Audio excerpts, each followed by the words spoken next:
por esse trabalho de estudo de Gênesis. É fundamental. Eu tenho gasto muitos anos estudando esses primeiros capítulos da Bíblia. Não sei se você já percebeu, mas se você tirar os 11 primeiros capítulos da Bíblia, não sobra nada. Posso explicar? Gênesis capítulo 1 fala da criação dos céus e da terra. Gênesis capítulo 2 fala da árvore da vida. Apocalipse 21 fala da criação de novos céus e nova terra. Apocalipse 22 fala da árvore da vida. Se os dois primeiros não forem verdadeiros e literais, qual a esperança que você tem que os dois últimos serão verdadeiros e literais? Eu gosto da maneira como Deus trabalha, ele faz assim, olha, checkmate. Ele monta em forma de simetria. Isso a gente estuda na matemática, estuda na área de ciências. Por que Deus pega os mesmos temas dos dois primeiros capítulos e repete nos dois últimos capítulos da Bíblia? Você percebeu também que são os 4 únicos capítulos na Bíblia onde o pecado não está presente? De Gênesis 3 até Apocalipse 20, pecado. Gênesis 1 e 2, sem pecado. Apocalipse 21 e 22, sem pecado. Existe uma simetria. E Gênesis tem sido um livro extremamente atacado. Por quê? Porque ele fala das nossas origens. Então deixa eu dar um pano de fundo bem rapidinho para nós entendermos. Quem escreveu o livro de Gênesis? Ao olharmos as escrituras, você vai perceber várias vezes expressões desse jeito assim, como Moisés escreveu, ou segundo a lei que Moisés escreveu. Os cinco primeiros livros da Bíblia são praticamente atribuídos a Moisés, com exceção do último capítulo de Deuteronômio, porque Moisés já estava morto, seria difícil ele escrever estando morto. Mas os demais todos parecem ter sido escritos por Moisés, não há uma razão do porquê não. Inclusive o próprio Senhor Jesus faz menção disso. Então Moisés praticamente foi quem escreveu esses primeiros 5 livros das Escrituras. E a pergunta é, por que Moisés resolveu colocar Gênesis 1 e 2? Qual a razão? A razão é simples. Quando nós olhamos, o povo de Israel estava saindo do Egito, agora esse povo estava ganhando uma identidade como nação.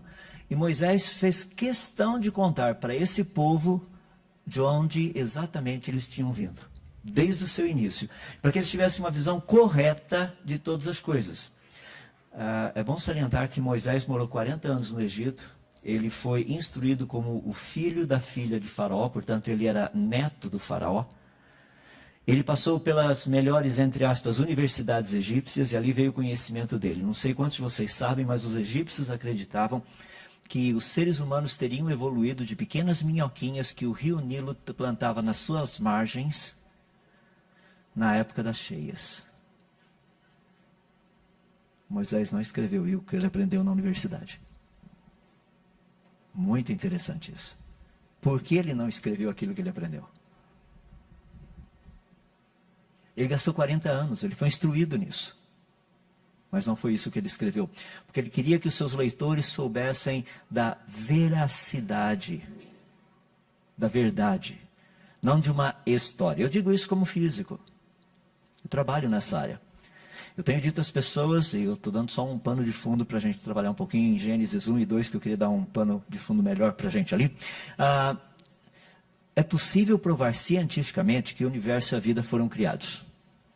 Quer ver? Vou dar um exemplo bem simples, você vai me entender. Dá uma olhadinha no seu sapato, vê se ele está meio gasto. Quando você comprou o seu sapato, ele estava melhor ou pior? Melhor. Então, à medida que você vai usando, seu sapato vai envelhecendo, não vai? Sabe o nome que nós damos para isso? É uma lei. É a segunda lei da termodinâmica, conhecida como lei da entropia. Essa lei diz o seguinte, à medida que o tempo avança, todas as coisas têm a tendência de se desgastarem, quebrarem, pararem de funcionar. Você sabia que essa lei se aplica a tudo que existe? Tudo. Ao universo. O nosso Sol está morrendo. É verdade. O planeta Terra está morrendo. Eu e você também. A igreja, essa construção aqui também. Precisa, como a minha casa, como a sua casa, como qualquer outra construção, não precisa de reformas, reparos. As coisas quebram. Agora, olha que interessante. Estamos aqui hoje no universo. Tá? O universo tem organização? Sim. Os planetas funcionam, as estrelas estão funcionando, então o universo tem uma certa organização. E se nós pudéssemos voltar no passado? Lembra que à medida que eu estou avançando em direção ao futuro, o que está acontecendo? Desorganização acontece. Tá? Então, à medida que eu estou indo em direção ao futuro, ele está ficando cada vez mais desorganizado. Mas e se eu voltar agora em direção ao passado? O filme está ao contrário. Ele estava desorganizado, agora eu venho para o passado, ele ficou um pouquinho mais organizado. Se eu avançar um pouco mais no passado, ele estaria mais organizado. Isso é a segunda lei da termodinâmica. E se eu voltar assim num passado bem distante, qual seria a situação do universo? Ele teria que ser perfeito, completo, perfeitamente funcional. A segunda lei da termodinâmica nos diz claramente que o universo foi criado. Não tem como escapar. Não tem como escapar. O pessoal fala, mas a teoria do Big Bang? Está errada.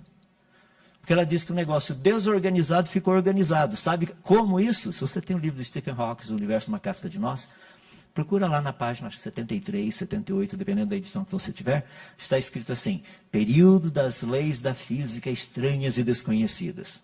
Foi assim que o negócio desorganizado ficou organizado. Espera aí, o que significa leis da física estranhas e desconhecidas?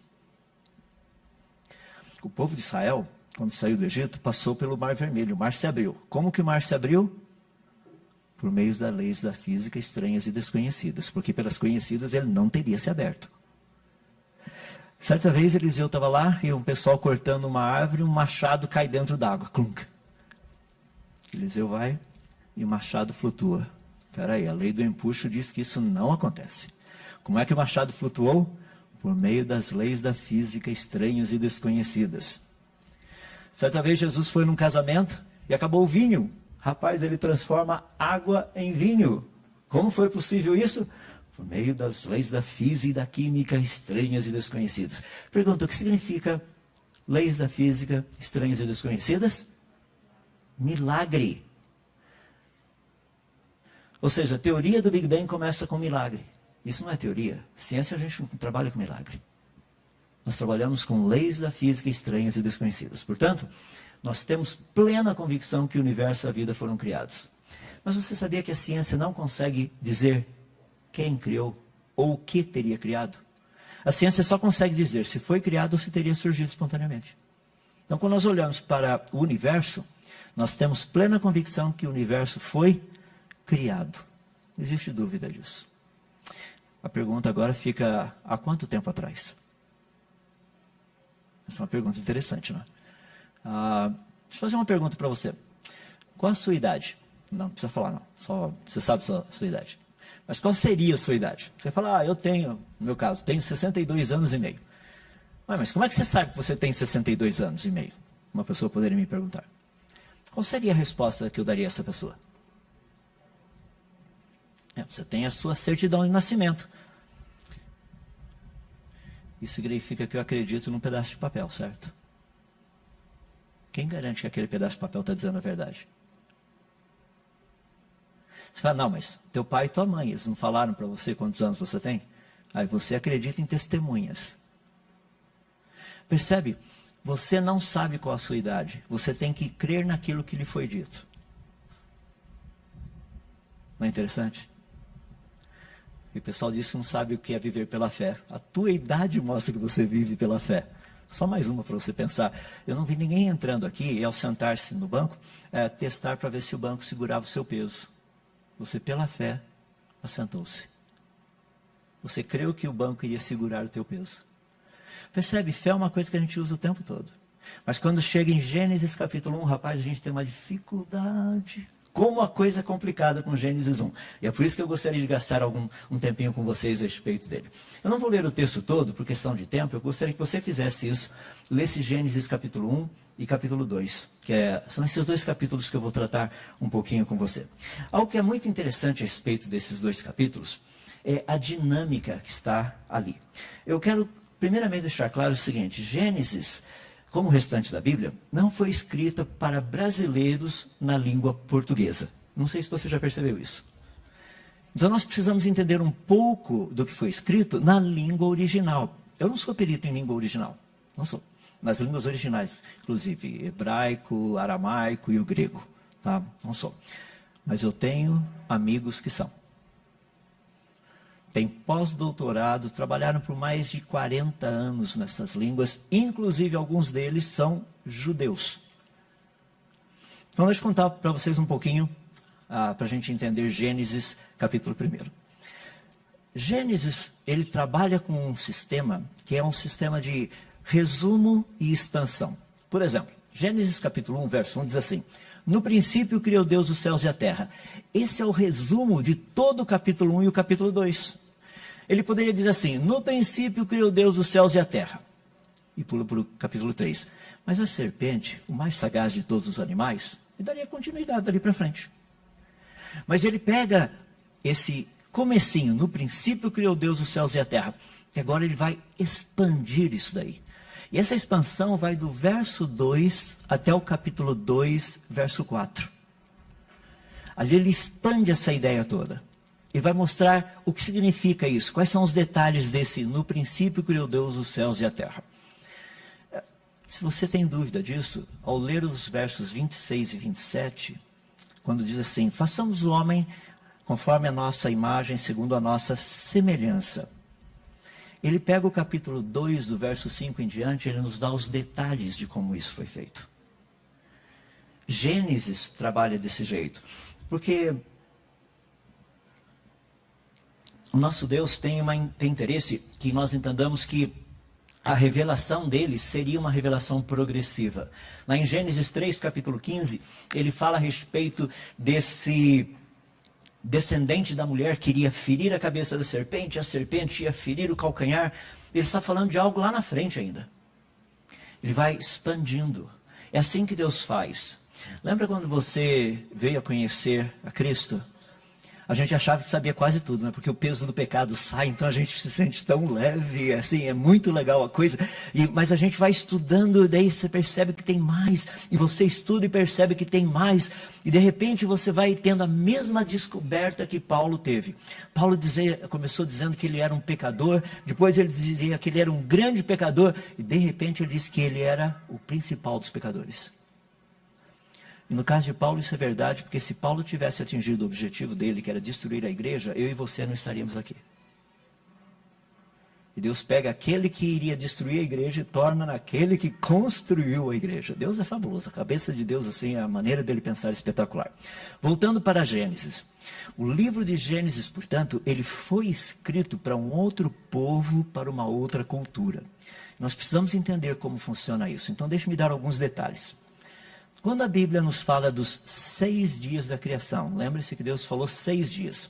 Existe uma discussão muito grande a respeito desses dias. Se seriam dias literais ou seriam dias, eras. Isso tem sido um negócio que tem sido discutido pelo menos nesses últimos 300 anos. Antes disso você não encontra muito, não. Se você estudar a história da igreja, de vez em quando aparecem lá dizendo que talvez os dias não fossem literais, mas é muito interessante porque geralmente eles eram chamados de hereges. É muito interessante. Agora vamos parar e pensar. Afinal de contas, seria possível saber se esses dias de Gênesis são literais ou não? Bom, eu disse para vocês, o livro de Gênesis foi escrito numa outra língua para uma outra cultura. Então nós precisamos entender um pouco essa língua e entender essa cultura. Mas eu vou pegar só a língua por questão de tempo, tá? No português, nós temos artigos definidos. O, a. Nós temos artigos indefinidos, um, uma, algum, alguma. Na língua hebraica existe uma estrutura também. Tem certas palavras que elas têm um significado geral. Por exemplo, a palavra que foi traduzida por dia. A palavra dia na língua hebraica é a palavra yom. Yom pode significar um dia de 24 horas, mas pode significar, sei lá, um período de tempo indeterminado. Pode. Só que na língua hebraica existem 3 modificadores que mostram se a palavra Yom é um dia literal ou não. Quer ver? Todas as vezes que aparece um artigo definido antes da palavra Yom, significa um dia de 24 horas. Por exemplo, o Yom da expiação. o dia da expiação. Não está falando de um período de tempo. Está falando de um dia específico. Então, todas as vezes que aparece a palavra, o artigo definido junto com a palavra Yom, a palavra Yom, que não tem necessariamente um significado de 24 horas, daí ela passa a significar o quê? 24 horas. Não tem como escapar. Também, quando essa palavra Yom vem com um numeral. Por exemplo, no 24º Yom do 3º mês, não está falando de um período de tempo, além de um período de tempo de 24 horas. Então, toda vez que a palavra Yom aparece também com um numeral, ela significa um dia de 24 horas. E tem uma expressão que, se aparecer junto com essa palavra Yom, daí ela também significa um dia de 24 horas, que é a expressão tarde e manhã. Então, todas as vezes que aparecer tarde e manhã, do Yom, significa um dia de 24 horas. Rapaz, olha como Deus da Bíblia quer que a gente tenha certeza do que significa Yom em Gênesis. Deus disse assim: houve tarde e manhã o primeiro Yom. Alguém tem dúvida que é de 24 horas? A língua mostra, é impossível você traduzir de outra forma. Não dá para aceitar como se fosse um período de tempo. Eu digo para vocês porque a ideia do período de tempo é justamente para tentar colocar a teoria naturalista da evolução, Big Bang e tudo mais, dentro da narrativa bíblica. Só por isso. Me diz o seguinte, por que Deus precisaria de mais de 24 horas para criar alguma coisa? Quando ele foi ressuscitar Lázaro, Jesus demorou quanto tempo mesmo? Pessoal, esperem alguns milhares de anos e Lázaro irá ressurgir. Quando Jesus foi transformar a água em vinho, Jesus falou assim, o pessoal vai servindo água, vai demorar um pouco aí, mas a coisa vai fermentar, fica sossegado, vai virar vinho. Não, Deus não precisa de tempo. Eu vou explicar daqui a pouquinho por que Deus fez em 6 dias. E por que Deus não disse assim, haja mundo e houve mundo e viu Deus que o mundo era bom. Só para completar essa ideia do dia, muitas pessoas chegam para mim e falam assim, mas irmão, lá no livro de 2 Pedro, no capítulo 3, diz que para o Senhor um dia é como 1000 anos, e 1000 anos como um dia. Eu falei, muito bem, irmão, só que o irmão é um herege. Porque esse texto não está falando de Gênesis, esse texto está falando de Deus. Que para Deus um dia é como 1000 anos. Ele não está dizendo que os dias de Gênesis, um dia seriam como 1000 anos e 1000 anos como um dia. Não, o texto está falando de Deus. Texto fora do seu contexto é o quê? Pretexto. O que o texto está nos dizendo? Para Deus, quer saber dos dias de Gênesis literais? Agora a coisa vai pegar. Dá uma olhadinha. Vá para Êxodo capítulo 20 e leia o 4º mandamento do nosso Deus. Ele diz assim, trabalharás 6 Yoms e neles farás todas as tuas obras. Lembra que Yom significa dia. Trabalharás 6 Yoms e neles farás todas as tuas obras. Espera aí, não aparece nem o artigo, nem o numeral, nem tarde e manhã. Yom de quanto tempo? Rapaz, agora ficou difícil. Mas por que ninguém chega e fala assim, não, pastor, a gente tem que trabalhar milhares de anos aí, são eras que a gente tem que ficar trabalhando, não são dias literais. E agora, como você interpretaria corretamente o 4º mandamento? Quanto tempo você tem que trabalhar? Eu sei que tem alguns aí que vão pegar para o dia do descanso e falar assim, tá vendo, olha, isso aqui é um longo período de tempo. Não, não é assim não, vocês vão trabalhar 6 Yoms e descansar 1 Yom. De quanto tempo? Como é que você sabe que é de 24 horas? A resposta é simples. Leia o que vem depois. Pois em 6 Yoms fez o Senhor os céus e a terra e descansou no 7º Yom. E agora? Como é que você sabe quanto tempo você tem que trabalhar? Porque no hebraico, compara-se 2 coisas que são iguais. Não comparam-se coisas diferentes. O mesmo período de tempo que Deus trabalhou para criar os céus e a terra é o mesmo período de tempo que eu tenho que trabalhar. Se a semana foi de 6 dias literais que o Senhor Deus trabalhou, eu também terei que trabalhar 1 semana e 6 dias literais. Se o Senhor Deus trabalhou 1 semana que os dias eram eras, eu terei que trabalhar semanas nas quais os dias também são eras. Percebe como não tem muito espaço para a gente escapar daí? Então essa é a ideia de Gênesis capítulo 1. E para mim, as pessoas falam assim, então você acredita em 6 dias literais? Eu falei, sim, eu até disse que eu acho que Deus demorou muito. Se eu fosse Deus, eu diria o seguinte, haja mundo e houve mundo e viu Adalto que o mundo era bom. Pronto, vamos em frente. Mas por que Deus cria desse jeito? Gênesis, o alvo também do Senhor Deus em nos explicar a respeito da criação, é mostrar claramente que existe algo que Ele quer que nós aprendamos. Então deixa eu falar um pouquinho a respeito desses dias da criação. Olha a sequência. Dia 1, Deus cria a luz. Dia 2, Deus faz a separação das águas e cria o firmamento, a atmosfera. Dia 3, Ele cria a porção seca e cria as plantas. Continua. Dia 4, Ele cria o sol e a lua e as estrelas. Dia 5, Ele cria os animais que voam agora para a atmosfera e os animais aquáticos na água. Dia 6, Deus agora faz o quê? Ele cria os animais terrestres e os seres humanos. Consegue perceber a coisa? Dia 1, luz. Dia 4, corpos celestes. Dia 2, atmosfera e oceanos. Dia 5, animais que voam e animais que vivem na água. Dia 3, a porção seca, relva, plantas, árvores frutíferas. Dia 6, seres humanos e animais. Você consegue perceber que existe um planejamento? Deus está planejando o que Ele vai fazer. Ele cria nos primeiros 3 dias o básico para nos outros 3 Ele preencher isso que Ele criou. Deixa eu dar um exemplo prático. Você já deve ter feito uma reforma na sua casa. Não é interessante que o pessoal vai lá, vai lá a parede, quebra o que tem que quebrar, depois põe o cimento, põe o reboco, deixa tudo bonitinho, pinta, daí precisa colocar a caixinha de luz, daí ele quebra tudo de novo. Deus está falando, não é assim que eu ensinei. Não foi desse jeito que eu disse para fazer. Deus, primeiro, Ele trabalha o planejamento, tá? Ou seja, Ele trabalha fazendo um planejamento, e daí Ele executa aquilo que Ele planejou. É isso que Deus quer que a gente faça. Planejamento, tem que ter planejamento. Por exemplo, eu saí dos Estados Unidos, estou morando lá, vim para cá. Quanto eu vou gastar nessa viagem? Não dá para saber depois, tem que saber antes. Senão, o que acontece com as minhas finanças? Onde vai parar? Quando você faz uma viagem, você não faz isso também? Na minha família foi sempre assim, a gente sai de férias, a gente já sai com tudo planejado e o máximo possível pago. Sabe para quê? Para chegar de férias e não ter dívida. A pior coisa é chegar de férias e ter um monte de dívida. Chega a conta do seu cartão, você fica desesperado, fala, nossa, o que aconteceu? A gente não gastou tudo isso, vamos conferir. Foi lá, refeição, presentinho, né? Daí você vai vendo onde foi parar o dinheiro.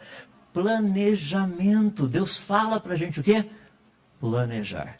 Então o livro de Gênesis tem essa função. A sequência, a ordem dos dias visa isso. Tem mais uma coisa que é bem interessante ali, que é o seguinte, olha como Deus faz. No dia 1º, ele diz assim, haja luz e houve luz e viu Deus que a luz era boa. Tá? Eu pulei o verso 3, o verso 4 que fala que ele fez separação entre luz e trevas. Mas ele fala para a gente o que ele criou, ele diz para que serve e daí ele faz uma avaliação. Diz o texto assim, e viu Deus que era bom. Se você olhar o texto de Gênesis, você vai perceber que todas as vezes, nos 6 dias, essa sequência aparece com exceção do 2º dia. No 2º dia não está escrito lá, e viu Deus que era bom. Mas também foi bom, porque no finalzinho ele diz que viu Deus, e eis que tudo quanto fizeram era muito bom. Então nós sabemos que tudo que ele fez era perfeito, era bom. Mas no verso 2 ele não disse. Então vamos voltar.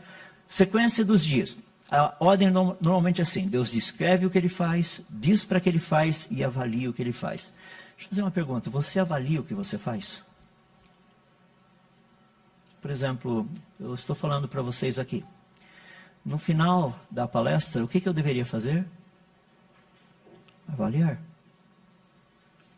Será que a ordem que eu apresentei foi a melhor? Será que a sequência de pensamentos foi a melhor?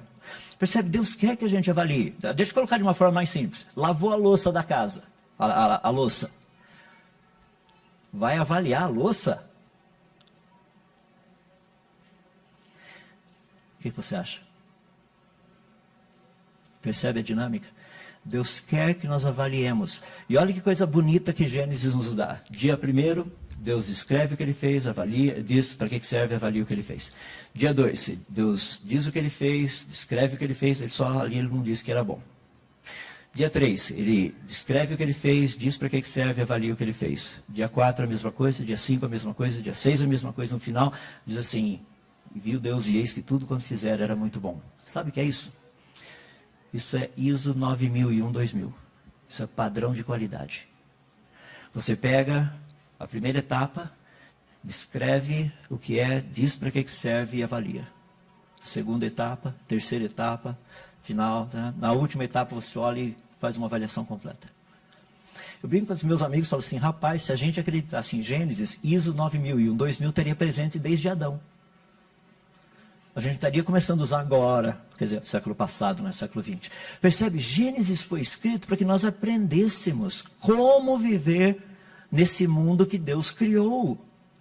Ele deu essa ideia, ele quis fazer em 6 dias, para que nós entendêssemos como é importante planejamento.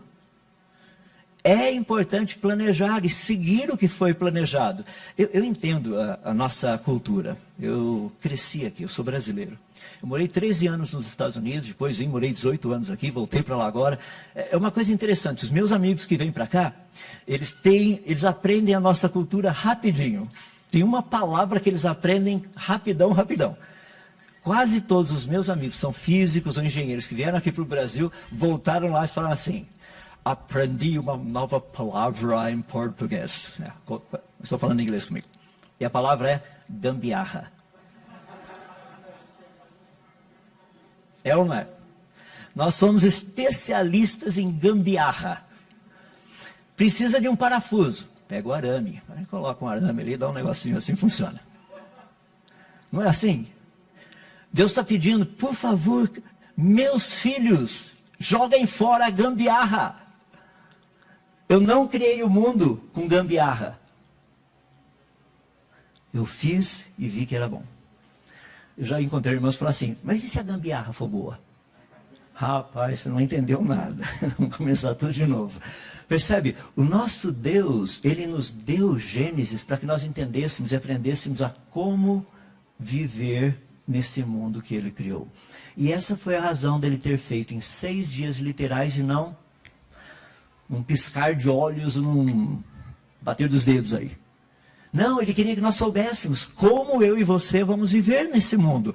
Como nós devemos viver nesse mundo. Foi por isso que ele criou em 6 dias literais. 2 coisinhas que eu queria ir, só para a gente poder terminar. Daí a gente pode ter um tempinho para perguntas. Que é o seguinte. Muitas pessoas falam assim, mas tá, os dias podem ser literais. Mas o universo não tem 13,8 bilhões de anos? E onde é que a gente coloca todo esse tempo na Bíblia? Quem disse que o universo tem 13,8 bilhões de anos? Ah, não, a ciência disse. Não, a ciência tem dito isso baseado em pressupostos. Entendam bem isso. Pressupostos. Isso não é uma leitura direta. As pessoas chegam para mim e falam assim, não, mas claro que é.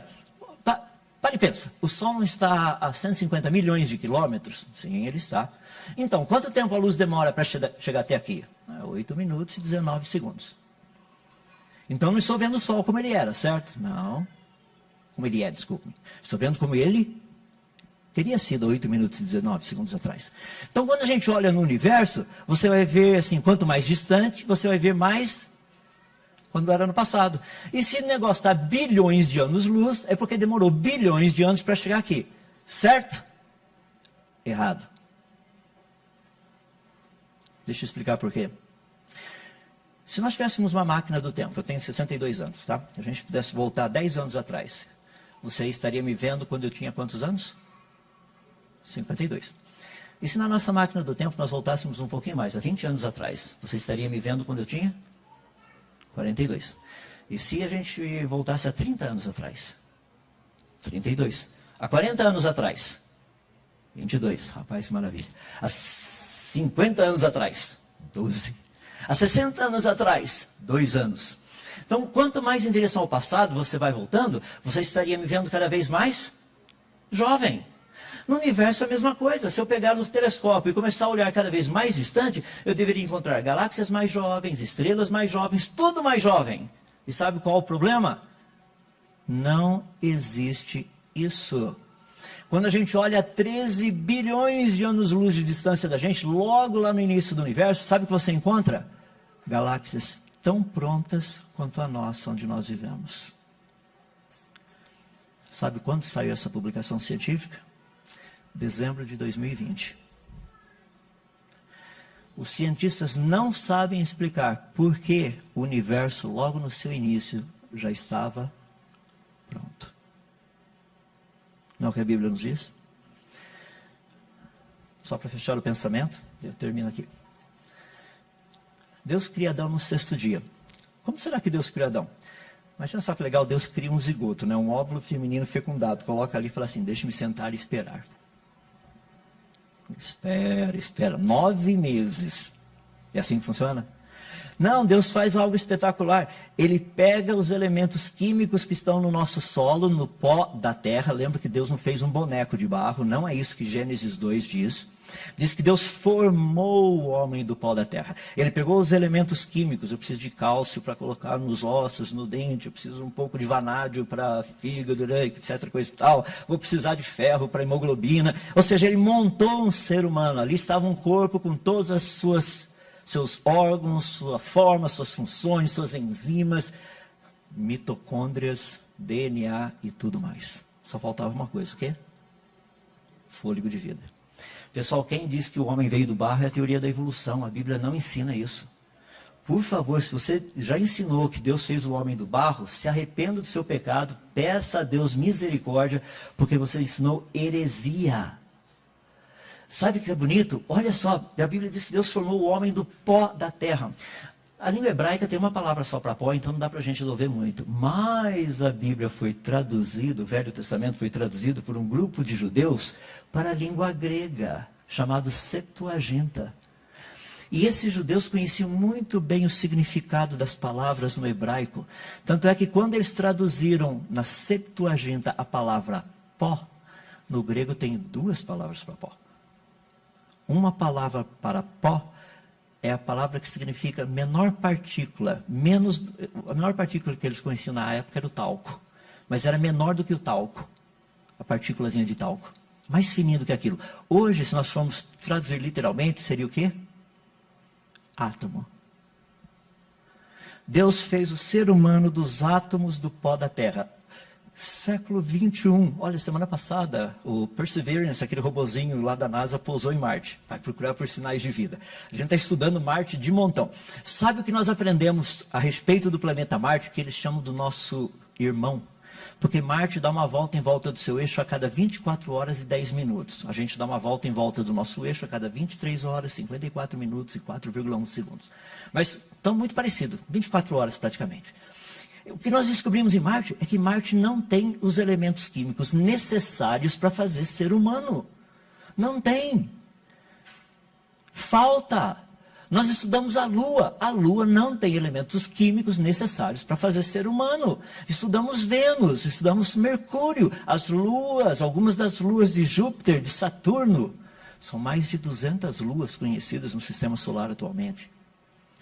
Até onde nós estudamos, não achamos um único outro corpo celeste aqui no sistema solar que tenha todos os elementos químicos para fazer o ser humano. É interessante, nós somos feitos do pó da terra. Não dá para fazer ser humano do pó de Marte, do pó de Vênus, de Mercúrio ou de qualquer um dos outros corpos celestes do sistema solar. Agora, peraí, nós não fomos ensinados que todos os planetas do sistema solar teriam se formado dessa poeirinha que estava ao redor do Sol? Então todos os planetas deveriam ser, entre aspas, farinha do mesmo saco? Deveriam ter as mesmas composições, os mesmos elementos químicos? Porque a Terra é especial. Aí eu termino para você entender o porquê. Quando Deus cria Adão, faz o homem do pó da terra, qual seria a idade aparente de Adão?